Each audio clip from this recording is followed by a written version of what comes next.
industry, and what is next in the career of Mr. Biver from now? You know what is next for the watch industry? May I quickly come back to the origin of the Swiss watch industry? The Swiss watch industry is the result of a crisis, a religion crisis. The war between the Catholics and the Protestants have brought some of these Protestants to Switzerland, and they were watchmakers. So they came to Switzerland, but they didn't find any help. Nobody knew anything about watches. And so the French have imported the knowledge into Switzerland. Before, there was not one watchmaker in Switzerland. It was in the hands of the Protestants from Germany, from France, and from England mainly. So the watch industry in Switzerland is the result of a crisis that brought people to immigrate to Switzerland.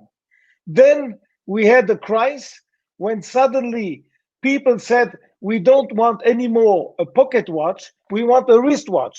That came under the influence of the pilots because they find it more practical to have a watch on the wrist. Then we had the quartz crisis. So we have already 3 crises. And in between, we had the crisis of the dollar. Remember when I started in the watch industry in 1974, 75, $1 was 5 Swiss francs. Now $1 is 90 cents. Can you imagine the drop? That is a big problem with the Swiss franc all the time.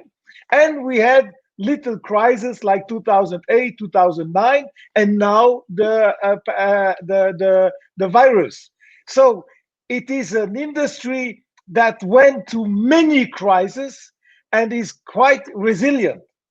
Now, today's crisis, as any crisis, we must never forget that a crisis cannot be, you cannot win against the crisis, but except if you try to make the crisis become your friend. If the crisis is your enemy, it's lost. If the crisis is your friend, then eventually the crisis can help you to develop. And what is the crisis telling us today? The crisis is coming with a lot of information, a lot of recommendations, and we have to interpret it. We have to understand this. We have to come back today to we will have 2 categories of in our watch industry. We will have the technology, which will be probably dominated by Apple, you know, the technology, the future of technology, and we will have the art. And the art is what we are doing in Switzerland. 80% of the turnover is the high quality watches, the watches that you can give to your children, the watches that are going to be eternal. This is our solution. Unfortunately, many brands, a few, not many, but the brands that are from the lower end and only producing a quartz watch that gives you what time it is, this part might suffer. But the other part, which is the 80% of our turnover, which is the highest quality and the highest price also, this will survive and this will even develop. And a watch like the Apple Watch is in fact not a competitor of the high quality Swiss watches. It's complementary. You can have both. Where's the problem to wear both? Or where's the problem wear your Apple Watch during the day and maybe tonight to have your high quality Swiss watch? The two can live together. The two don't compete. Technology cannot compete with eternity because technology will become obsolete. Whatever you do, technology is programmed to become obsolete because technology develops by killing the past, while art develops by heritage of the past. So it's totally different. And therefore, I believe more than ever in the high quality Swiss watches because it's an art, because it has the signature of eternity. And who competes with eternity? God eventually. And that's it. Nobody can compete with eternity. Look, Mozart, look, the Beatles. They are still playing music every day. Look, Picasso. Millions of people are watching his paintings. Look, the Greek architectural, or look at in Mexico. You have the best example. The past, the art cannot die. Art is eternal. Art comes from God. And we, with our high quality watches, that's what we are. We are art. We are in the eternity. We offer eternity to customers. We put eternity on the wrist. And this cannot be competed, cannot be competed. But and therefore, you know, I have received my 5th or 6th Apple Watch last week. It gives me my heartbeat. It gives me the oxygen I have in the blood. It's nice. It's wonderful. It's extraordinary. I can watch TV. You know, I was in the train and I was watching the football game on my watch. But it will never compete with my tourbillon or with my minute repeater or with my ultra slim perpetual calendar. It will not compete. It's totally different, and you can have both. But it competes with Swiss watches that might have nothing, just the battery and the quartz. But that part of our industry is a small part of the turnover, and this part has to be reinvented. They have to find how they can compete. But I believe it will be difficult to compete. Now, one more element that the crisis will bring us. The crisis will bring niche. There will be more niches for small artisans. The artisans have now an enormous chance to exploit niches that the big brands do not exploit, do not cover. And finally, we will have a new concentration of our business. Which concentration? The concentration on 4 levels. Level 1 is the concentration of the suppliers. There will be less suppliers. Some suppliers will be bought by brands. Some other suppliers might be bought by their competition, and some suppliers might disappear. As a result, there's a concentration of the suppliers. There are less suppliers. You will have also a concentration of the brands. The strong brands will get stronger. The weak brands will get weaker, and eventually will be bought by the strong, or eventually will disappear. So we will have less brands. Then on the distribution network, we will have also less jewelers. Some jewelers might be bought by brands. Some jewelers might be bought by bigger jewelers, and some jewelers might disappear. So we will have less jewelers, a concentration of the distribution. And the 4th concentration is the one of the customer. The customer are concentrating more and more on a few brands, on the big boys, on the brands that trust, of the brands that have strong credibility, on the brands that have strong distribution network, on the brands that have a strong history, on the brands that have a strong product. So we will have concentration of the customers on less brands, concentration of the distribution network with less jewelers, concentration of the brands itself with less brands, and concentration of the suppliers with less suppliers. That is unique. concentration on 4 levels we never had. And we will have to manage this this concentration. And when an industry gets concentrated, it leaves niches that are not exploited. And in these niches, it's a great opportunity for smaller brands to go into these niches and to develop those niches. So this is how I see our future. So you see, it's not I'm not in panic. I have not much worry. I have worry momentarily for the moment. But they say we have no customers. The Chinese are not coming. No, they are not coming now, but they will come back. The world is not. It's not ending. It's just a temporary crisis where we have to find ways to get out of it or to exploit it, as I said before, because in every crisis, there are opportunities. And whoever cannot get these opportunities, he might suffer. And this is why I say to all my people, and I said it so many times in the past, the crisis must become our friend.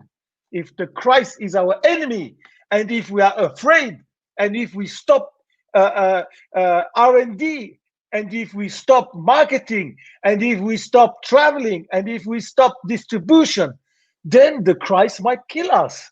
But so no, don't stop. On the contrary, we must reinvest, we must innovate, we must get stronger in R&D, and that is what my attitude. So my attitude today is full of optimism, is full of energy. The crisis should give you energy because you want to win. And we are winners, and we are strong, and we will win. You have the privilege to work in different companies in the beginning of your career in Audemars Piguet, after in the biggest group of the watch industry, Swatch Group, with Omega, in a very small independent brand like Blancpain, and you revival the Sleeping Beauty of Hublot in 2004. If Mr. Biver need to revival or want to revival a new company right now in 2020, how will be this strategy with this new brand? Is it exactly the same that you did with Hublot 16 years ago? Because repetition doesn't work. In a museum, the past is not evolving. The past is fixed. In life, the past can never be repeated. There are elements that repeat, but as a global, the past doesn't repeat exactly how it is. The only thing if I do a future brand, I will have the same people, because my strength was my people. My proud is my people. My success is my people. And my people were this group of people, where the oldest person that joined me, she came in 1979, where the youngest of the team joined me in 1993. And all this group of people, they were all better than me in their field. As they were better than me, they could help me. If they would have been weaker than me, how could they have helped? And this group of people, it's not a lot, it's 4 people, plus me, 5. These 5 people, you put them in any brand, and they will be successful. Because I believe those 5 people are the best people of our industry. I don't believe they are better people. There are probably people that are equal, but better than my 5 people, I doubt, and I'm anxious to see them. So, number 1, I will use the same people. Number 2, I will clearly not do the same as I did with Hublot or Blancpain. You see, I was owner of Blancpain and then of Hublot. Did I repeat? Is Hublot looking like Blancpain? There, it's totally different. The only thing, we had the same people. Ricardo Guadalupe, the actual CEO of Hublot, he was already with me at Lopa. Same people, but totally different. And if I do my brand, it will also be totally different. And I will go in the direction clearly of eternity. I will go in the direction of service, direct contact, uh, uh, uh, to be close to people, not with Zoom, not with video, but eyes in the eyes. I believe in the human contact. The more we have Zoom, the more we have internet, the more we have emails, the more important comes the real contact, the contact with the eyes, the contact with the hands, touching people, saying hello, delivering watches to the home of my customer. I'm dreaming to do a brand where I can say to the customer, I fly to Mexico tomorrow to bring you the watch, and I will stay one night. I want to be with you. I want to have you at dinner, and I will sleep one night, and then I will go back to Switzerland because it's my duty, it's my pleasure, it's my honor and my privilege to bring you the watch. This type of concept, this direct contact with the customer, and to do on measure pieces that are made exclusively, where everybody can say, wow, that's my watch. And there are not two watches like that. Eventually, it can be the same movement. Eventually, it can be the same shape, but there must be something that is for you. I want to have a brand where the center is the customer, where I have a king and a queen. And who is the king? The customer, not me, not the brand. I have one king, it's the customer, and I must serve my king. And then I have a queen. And who is the queen? That's the product. The product is the beauty. The product is sexy.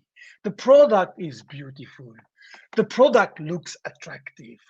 And the product, the queen, must seduce the king. And when the king meet the king must say, wow, what a lovely queen. And then they must fall in love. And then they must marry. And then they get children, blah, blah, blah. That's my business. I have to serve the king, and I have to bring the queen, dress the queen, and bring the queen to meet the king. That's the concept of my future business. You are leaving the non-executive president in LVMH, but for sure that you will not be at home worrying. What is specific you plan for the future? It's supposed that you are traveling to Mexico with your son Pierre. Are you involved with Pierre in any new challenge for the future? I have the privilege to have 5 kids and 3 boys. And 2 boys are totally crazy about watches. Loic is now 40, will be 40 years old in 2 days. And Loic speaks Chinese. He has been living in China since 2000, the year 2000. So it's 20 years in China. He speaks Chinese. He writes Chinese. He speaks Mandarin and Cantonese. And now he has moved to Hong Kong. His wife is Chinese. His little boy is Chinese. And Loic does an enormous job for Hublot because he is responsible for Greater China, which means China Republic, Hong Kong, Macau, and Taiwan. And then I have another boy who is 20 years old, Pierre. And Pierre is totally crazy about watches, but vintage watches.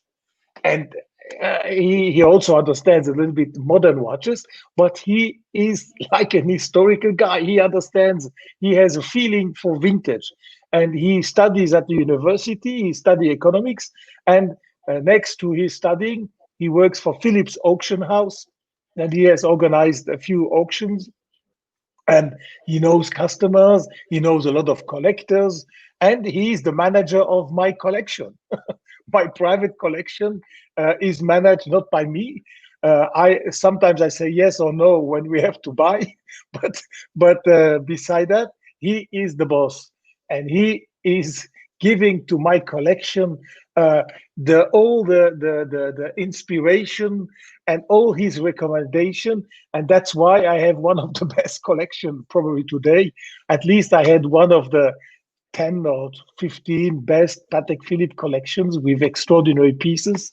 And so I have two boys, but I have also the rest of the family. They are all completely crazy about watches, although only two are working in the business. And I would see eventually, if I could do that, a brand, Biver and Son. You have the German people brand is called Lange and Söhne, which means Lange and Sons. I could do a brand called Biver and Sons. Who knows? But nothing is now. It's idea. I have a lot of ideas. I have one or two concepts, but nothing has been decided, which is the reason why I cannot tell you what I will do, because it has not been decided. It's too early. But what is not too early is to say that you cannot retire from a passion. You can retire from a job. You can retire from an executive responsibility, which I will do at the end of this year. I will retire from my duties, from my operational duties. But I will not retire in my heart and in my brain from my passion. Passion is eternal. Passion is art somehow. And passion will stay. So once I will have left all the operational duties, I will see in which direction I go. But one thing is for sure, I want to become and I want to develop small, extremely high quality, extremely extraordinary service, the best service. A luxury brand must also be like a concierge. They must offer anything the customer wants, not just watches. You know, it remembers me when we had a shop in Cannes. I appointed as the boss of the shop the concierge Clé d'Or of the Canton Hotel. You know, Clé d'Or they have these golden keys. The concierge. I recruited the concierge, and everybody said, "How come you recruit a concierge?" I said, "Because I don't want a Hublot store where we sell watches, because we sell watches everywhere. Then if the Hublot store sells a watch like the multi-brand store, what's the advantage to go to the Hublot store? It's the same goods. In the Hublot store, you must have another experience, and you must have another level of service if possible. And that is this concierge did extraordinary business for our customers, renting a yacht, renting a villa, finding the tickets to go to La Scala in Milano for our customers. And I remember Brazilian customers, they were coming, and the first thing they were doing, going to our shop and saying, "Hey, what can we do? What is now the best restaurant? Which is the beach that is now hot?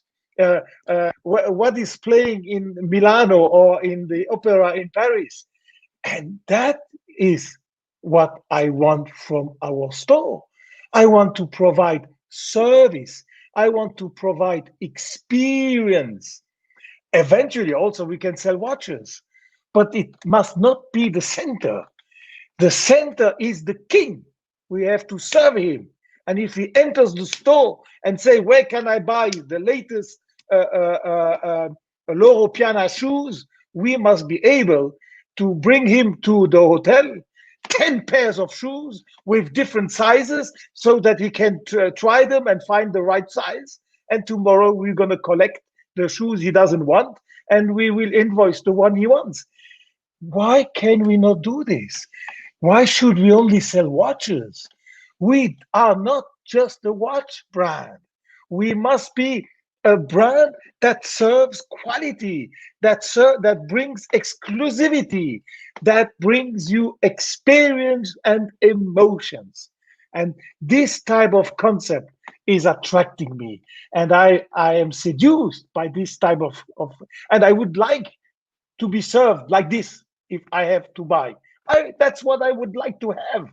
So the future brand, if I do it, will be with members of the family, and in a larger scale, family means also friends.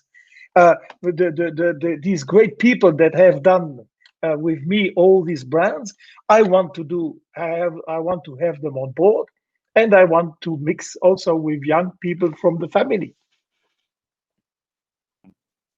Thank you very much, Carlos. And to everybody, have a great celebration, a wonderful SIAR. See you next year latest. Thank you. Thank you.